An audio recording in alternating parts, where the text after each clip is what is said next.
Hope so आप सब ठीक होंगे। अब हम अपना नया टॉपिक डिस्कस करने जा रहे हैं, वो है हमारा एक्सेलरेशन। इससे पहले हमने अगर आपको याद हो तो हमने क्या डिस्कस किया था, स्पीड, वेलोसिटी। स्पीड आपकी स्केलर क्वांटिटी है, जबकि वेलोसिटी आपकी क्या है, वेक्टर क्वांटिटी। तो अगर हम वेलोसिटी को दो कंपोनेंट में डिवाइड करें, फाइनल भी और इनिशियल। अब आपकी एक बॉल है, एक गाड़ी है, एक कार मूव कर रही है। जिस पॉइंट से उसने मूव करना स्टार्ट किया था उसको कहेंगे इनिशियल वेलोसिटी, और जिस पॉइंट पर आकर वो रुकेगी उसे कहेंगे final velocity. So initial velocity और फाइनल वेलोसिटी, तो दोनों में क्या आ गया, चेंज आ गया। इस चेंज को हम ऐसे लिखेंगे, डेल्टा वी बराबर है v F minus we i. Okay, मतलब डेल्टा चेंज इन वेलोसिटी बराबर है फाइनल वेलोसिटी के minus initial, f for final, i for initial.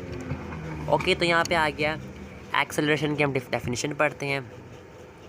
Acceleration is defined as the time rate change of a velocity of a body. अगर change in velocity आ रहा है उसको हम divide करेंगे टाइम पे, तो इस टर्म को कहेंगे हम एक्सेलरेशन।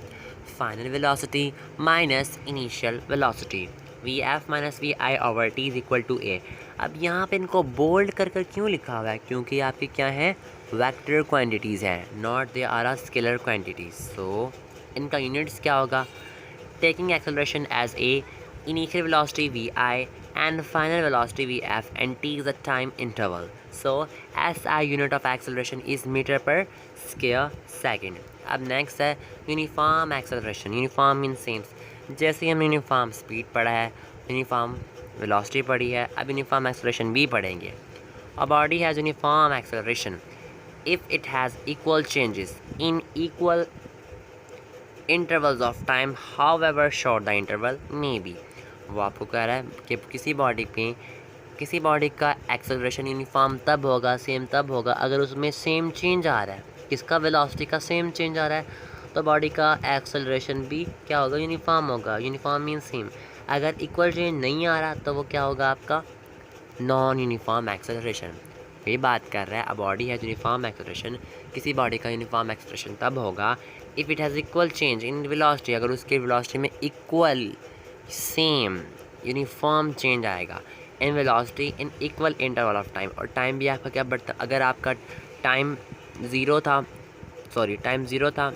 3 हुआ, टाइम 0 था, 1 हुआ, 2, 3, 4, टाइम बढ़ रहा है और 3 के मल्टीपल से क्या हो रही है आपकी वेलोसिटी बढ़ रही है, तो एक्सेलरेशन क्या होगा, आपका यूनिफॉर्म होगा। तो इस टर्म को उन्होंने कहा है uniform acceleration.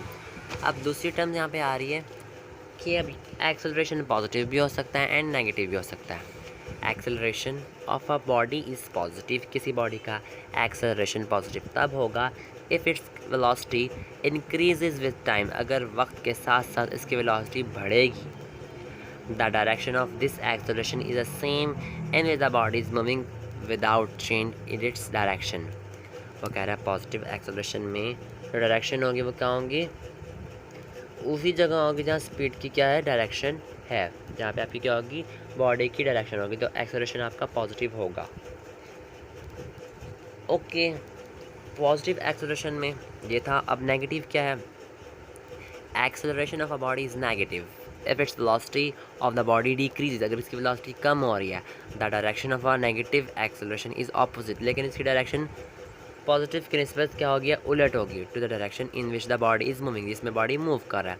Negative acceleration is also called deceleration और रिटार्डेशन। आपका जो नेगेटिव एक्सेलरेशन है हम उसको क्या कहते हैं, डीसेलरेशन और रिटार्डेशन भी कहते हैं।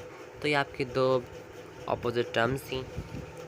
Okay, positive acceleration and negative acceleration. अब नेक्स्ट है आपका example, a car starts from rest. एक कार आपकी स्टार्ट से, मतलब वो रेस्ट पर पड़ी है, स्टार्ट हुई है चलना, इट्स वेलोसिटी बिकम्स 20 मीटर पर सेकंड इन 8 सेकंड। 8 सेकंड में उसकी वेलोसिटी हो जाती है 20 मीटर पर सेकंड। फाइंड इट्स एक्सेलरेशन, इसका एक्सेलरेशन बताओ। इनिशियल कितनी है 0, फाइनल कितनी है 20, टाइम कितना लगेगा 8 सेकंड। ए बराबर है v F minus we I over t. Final कितनी है 20, इनिशियल 0, टाइम पे डिवाइड करेंगे तो इसका कितनी आ गई है, एक्सेलरेशन 2.5 मीटर पर सेकंड।